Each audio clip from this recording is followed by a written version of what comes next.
Well, hello, media art students. So, this afternoon, you're going to learn how to blur your background and how to change your background to black and white. So, of course, we are using the Photopea online editor. So, without any further ado, so we will now start the editing. So, we will first open the Photopea. Right, so now it's open. We will uh, open the file that we want to edit. So we'll just click the open from file computer. So I saved it in my desktop. So I will just click this one. So mo ni akong gusto i-edit nga pictures. I'm gonna open it. Okay. Oh, I'm with Sir Baliling, another media arts teacher of Agusa National High School. So if you press the Alt, remember, Alt plus scroll up, mag-zoom siya.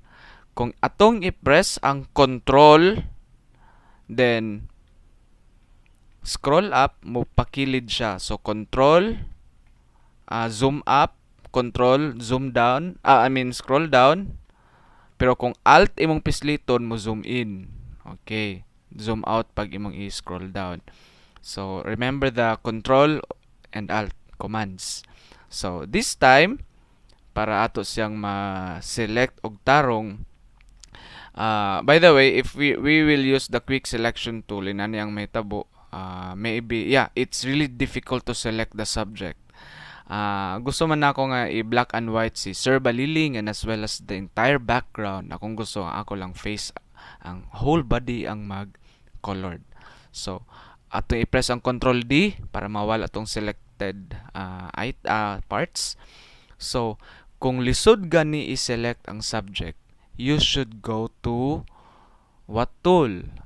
Pen tool. Okay, so atong i-zoom in para mas madetalye nato ang pag-select. So, wait, Control Z. Pag i-click nimo ang pen tool, dinhi ka sa ayaw ninyo kalimting nga i-click ninyo ning path. Then selection, then okay. Then mag-start na din ka og select. Oops. Control Z ha. Remember the undo for Photopea is Control Z.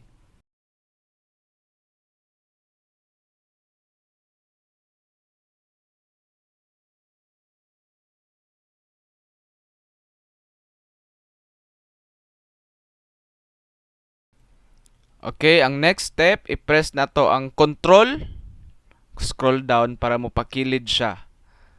Then atong i-scroll up para mo taas.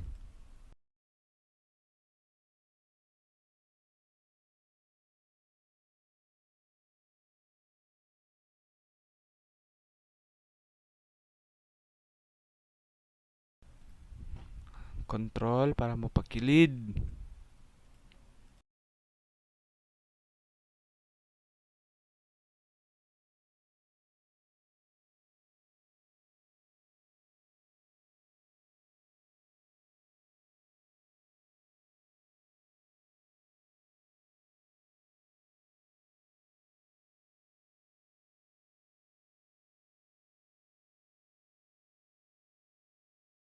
Then zoom out.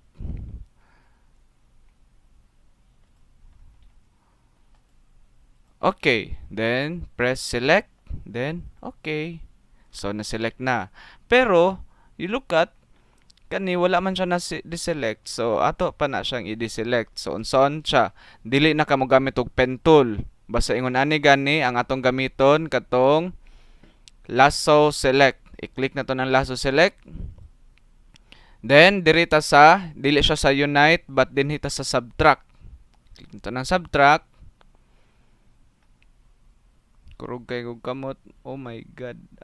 Sige lang. It's just a slight problem.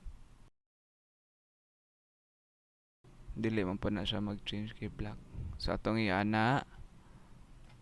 Okay. And then another lasso diri padayon ta. Naka-subtract na siya din ha. So let's proceed. Oh my god, sorry. Kurog kay ko kamot. Alright, so that's it. So After we have selected the subject, what we need to do next is to press Control J. Control J kay para i-copy na to nang giselect nga subject. So mag-press na ko Control J. So nakita ninyo din na may background, na siya atong iwalang background. So mo na ni siya. So we will now go to the next step, how to change the subject or the background into black and white. So duha inyong ikuan. So since duha man ang inyong i-edit, atong i-copy ang background. So Control J na punta. So kini siya atong file name, i-double click, butangan nato ni black and white,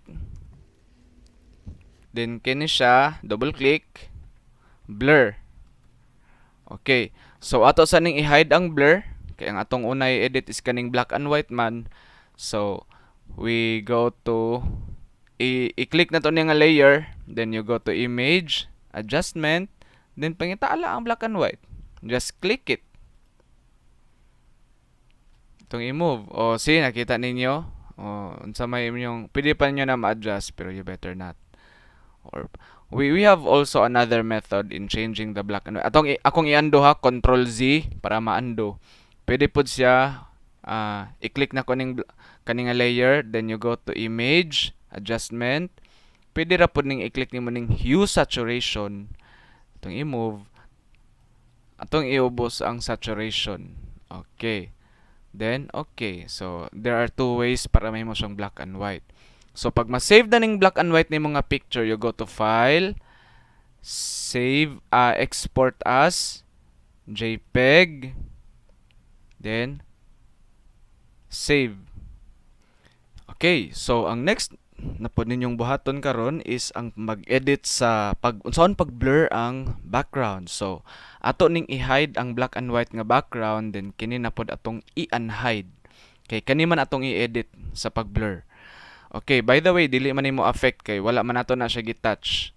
Pero kani man atong hilabtan nga layer. So, very simple. You just go to filter. Diri ka sa blur. Okay? Actually, dagan makagpili ka pilian unsaon pag-blur. Pero akong ipabuhat sa inyo is kaning lens blur. I-click ninyo ang lens blur. Okay, atong i-move. Okay, nakita ninyo nag-blur na siya, pero we can still adjust the blurriness of the picture. Pwede na to adjust ana, depende na sa inyo unsa ang klase nga pagka-blur inyong gusto. So para sa ako okay na ni siya, so just simply click okay. And then that's it. The main subject is not blurred and the background is already blurred. So unsa man to ni pag-save, you go to File, Export as, JPEG, then man nato ni save dito ra gyapon, just click save. Okay, ato na i-locate dito sa downloads kay dinhi man na siya sa downloads mo appear. Okay, so mo ni atong gipang edit nga picture, mo ni ang blurred nga picture, and this one is the background that is turned to black and white, di ba? Chuy kayo. Sir, baliling ang atong gihimong background subject. Okay, so for your activity to be submitted on Monday, any picture lang, bisag unsa nga picture, basta kay ang background niya is mo black and white ug ang isa pod is nag-blur. So inyong isubmit nga pictures on Monday, tulo: original photo